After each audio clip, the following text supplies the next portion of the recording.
Good morning student, myself Shimla Sharma, TGT Hindi teacher from St. Joseph Public School Tonk. Today's our topic is संधि, joining.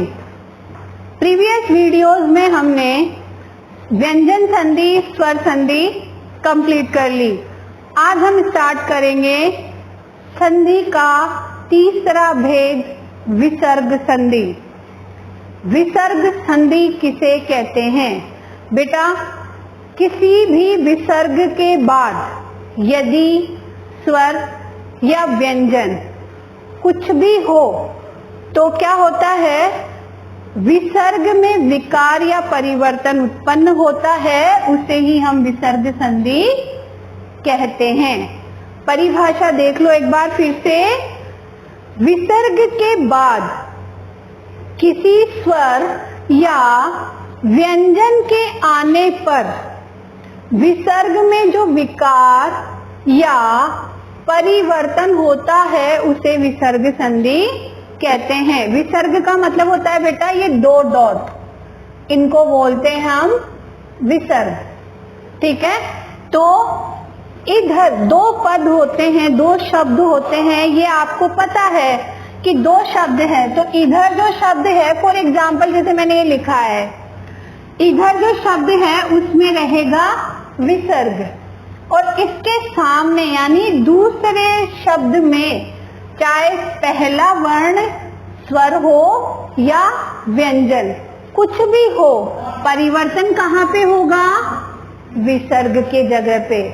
ठीक है, इसी प्रकार से जैसे निह प्लस फल तो निष्फल, ये एक एग्जाम्पल है. हम आगे और भी एग्जाम्पल सॉल्व करेंगे. दूसरी चीज, व्यंजन संधि में जिस प्रकार से हमने उनके नियम पढ़े थे वैसे ही विसर्ग संधि के भी कुछ नियम होते हैं. तो आज हम पहला जो नियम है विसर्ग संधि का उसे डिस्कस करेंगे. तो पहला नियम क्या कहता है? देखो, विसर्ग का ओ में परिवर्तन, यानी जो ये विसर्ग होता है ये ओ में कैसे कन्वर्ट चेंज होगा, कैसे बदल जाएगा. तो देखो क्या कहता है ये कि जब विसर्ग से पहले विसर्ग के पहले हो, है ना, और बाद में विसर्ग के पहले भी क्या होना चाहिए? ये है विसर्ग, और इससे पहले यहाँ पे होना चाहिए, और विसर्ग के बाद या किसी भी वर्ग का तीसरा, चौथा, पांचवा वर्ण, अगेन व्यंजन. समझ आया?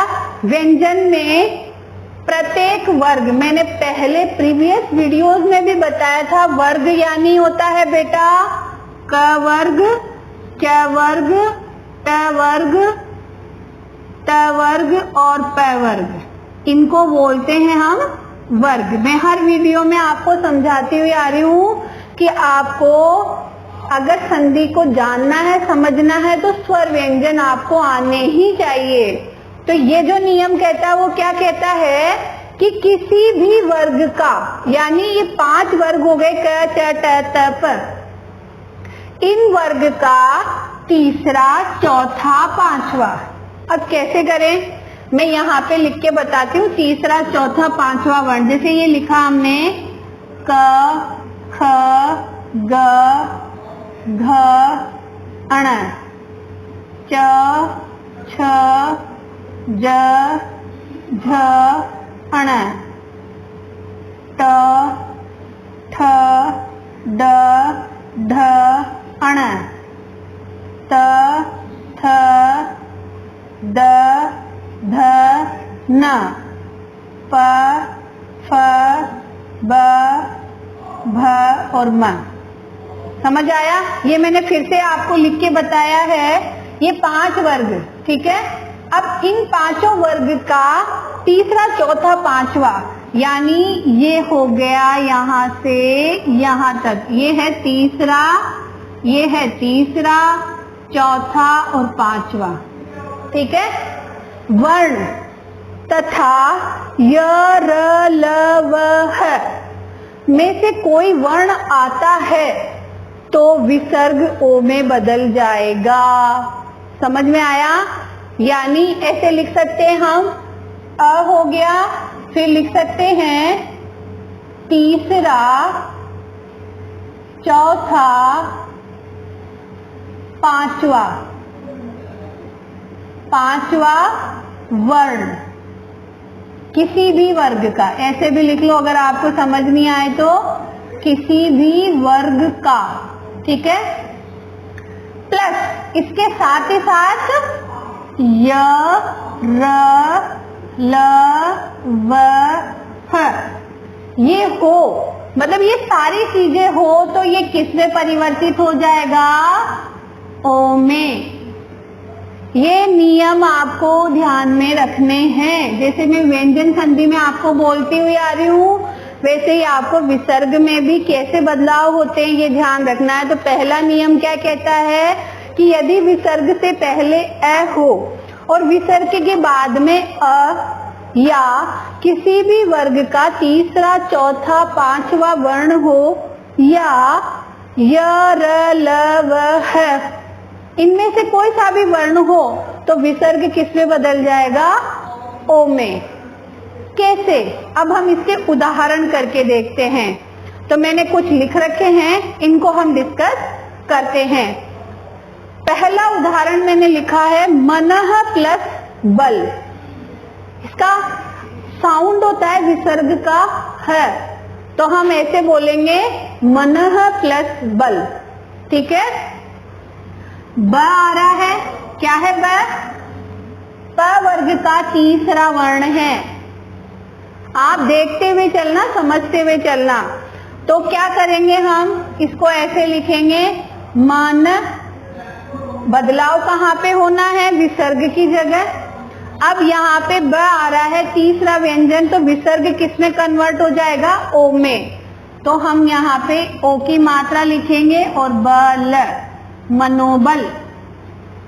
ओके, नेक्स्ट देखो, मनः प्लस अनुकूल। अगेन मन, विसर्ग है अ है, तो विसर्ग के बाद अ हो तो ओ में बदलेगा, तो विसर्ग के स्थान पे ओ की मात्रा का आगमन हो जाएगा और मनोनुकूल, ठीक है।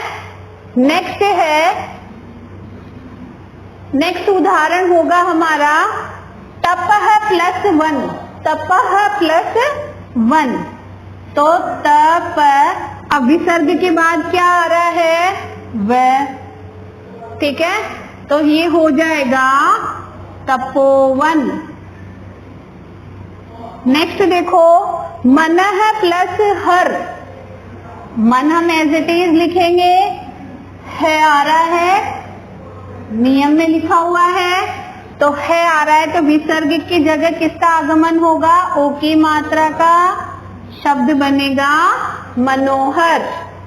नेक्स्ट है अधः प्लस गति।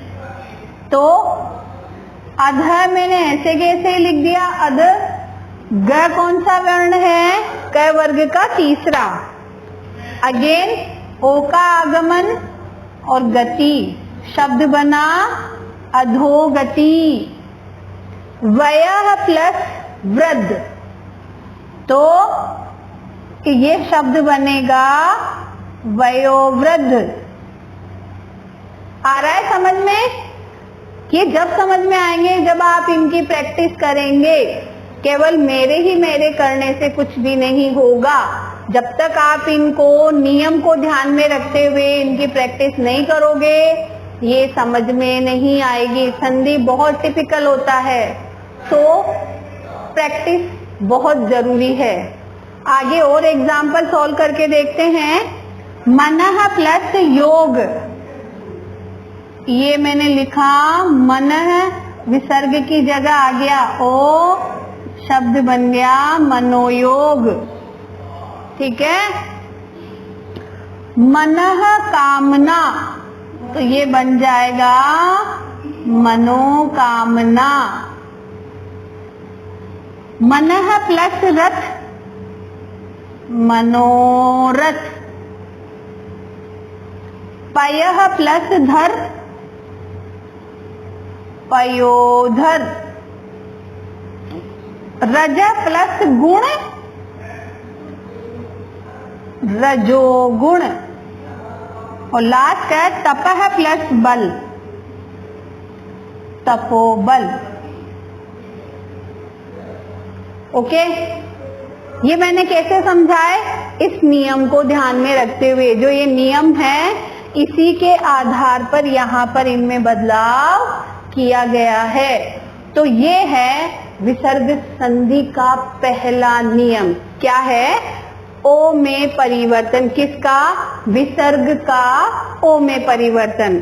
तो आज हमने क्या जाना? आज हमने संधि का जो तीसरा भेद है, विसर्ग संधि, उसके बारे में हमने पढ़ा। किसे कहते हैं विसर्ग संधि? यानी विसर्ग के बाद चाहे स्वर हो चाहे व्यंजन हो, तो विसर्ग में जो विकार या परिवर्तन होता है उसे हम विसर्ग संधि कहते हैं। व्यंजन संधि की भांति विसर्ग संधि के भी कुछ नियम होते हैं, उसमें से आज हमने पहला नियम डिस्कस किया। तो पहला नियम क्या कहता है कि विसर्ग का ओ में परिवर्तन। तो वो कैसे होगा? अ के बाद विसर्ग प्लस उसके बाद में अ हो या किसी भी वर्ग का तीसरा, चौथा, पांचवा वर्ण हो या य, र, ल, व, ह हो तो वो ओ में कन्वर्ट हो जाता है। ये नियम आपको ध्यान में रखने हैं और स्वर व्यंजन का ज्ञान आपके लिए अति आवश्यक है यदि आपको संधि समझनी है, जाननी है तो। आज के वीडियो में इतना ही। Thanks for watching.